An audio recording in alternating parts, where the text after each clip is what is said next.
জান, আমাকে যদি কোনো ভূত বা পেতনি ধরে নিয়ে যায় তখন তুমি কি করবা? আমি কিছুই বলবো না। তোমাদের ভাই বোনের মধ্যে আমি গিয়ে কি করব?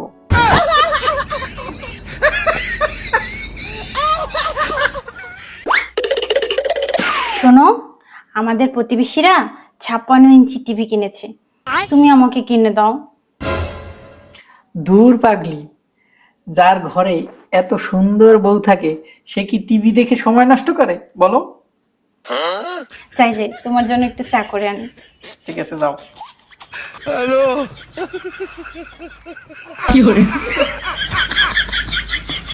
শোনো, আজকে অফিস থেকে একটু তাড়াতাড়ি আসবা, আমার বাবার বাড়ি থেকে গেস্ট আসবে। আমি তাড়াতাড়ি আসতে পারবো না, আমার অফিসে অনেক কাজ, আসতে আসতে অনেক দেরি হবে। তুমি যা পারো করো, ঠিক আছে? আচ্ছা বলো তো কে আসবে? তোমার শালি আসবে। আজকে তো আমার অফিসই নাই, অফিস ছুটি।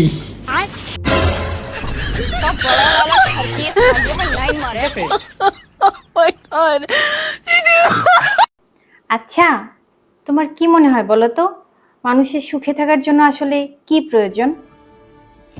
শোনো, পুরুষ মানুষের আহামরি কোনো চাহিদা নাই, শুধুমাত্র একটা বউ যে তাকে ভালোবাসবে, একটা বউ যে তার সংসার সাজিয়ে গুছিয়ে রাখবে, একটা বউ যে তার সন্তান লালন পালন করে বড় করবে, আর এই তিনটা বউ মিলেমিশে যাতে একসাথে থাকতে পারে, বুঝছো?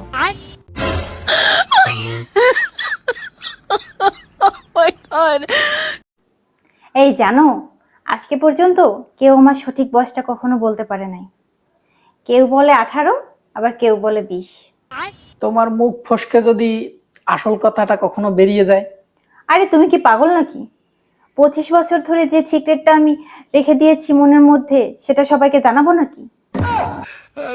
আমি কি বেকুব নাকি? আমার বুদ্ধি আছে।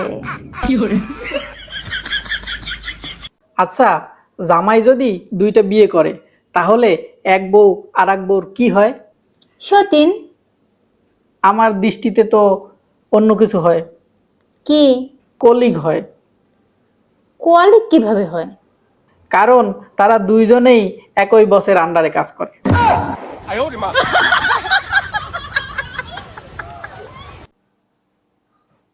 আচ্ছা আচ্ছা আচ্ছা, ঠিক আছে, আমি দেখছি।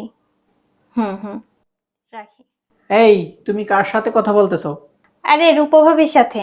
বললো যে প্রথমবার শাড়ি পরবে, শাড়ি পরতে পারবে না, একটু হেল্প করতে। আমি যাব? হ্যাঁ, না মানে বলছিলাম যে আমি অফিসের সময় হয়ে গেছে তো আমি অফিসে যাব। যাও যাও। ঠিক আছে। এই, কি বললা তুমি?